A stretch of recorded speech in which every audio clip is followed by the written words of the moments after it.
tək biz öz dərimizi xilas etmək barəsində düşünməyək, bu mümkün də deyil. Kimsə ki, düşünür ki, yalnız özümü fikirləşəcəm, öz ailəmi, ona bir gün ağlayacam, cümlə cahan batsa da batsın, bu xilas yolu deyil. Bizim digər canlılardan həm də fərqimiz ondadır ki, biz sosial varlığıq.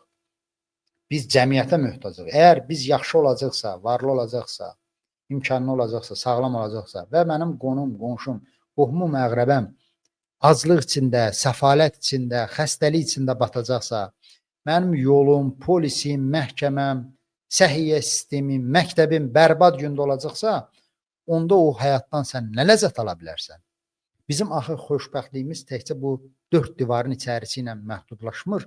Evimizin içərisini yaxşı dizayn eləməklə, evimizin içərisində yaxşı yemək yeməklə, gözəl paltarlar geyinməklə insan xoşbəxt ola bilməz axı. İnsan deyirəm. Hissləri olan, vicdanı, ləyaqəti, şərəf nə olduğunu bilən insan təkcə o egoist maraqlarının təmin olunması ilə xoşbəxt ola bilməz. Normal insan evinin içi ilə yanaşı həm də cəmiyyəti fikirləşməlidir ki, cəmiyyətdə ədalət olsun. Onun gözünün önündə haqq dediyinə görə insanları şərləməsinlər, işgəncə verməsinlər, məhkəmələrdə ədalət olsun, polis trolluqla yox, işi ilə məşğul olsun, insanların cibinə narkotik qoymasın.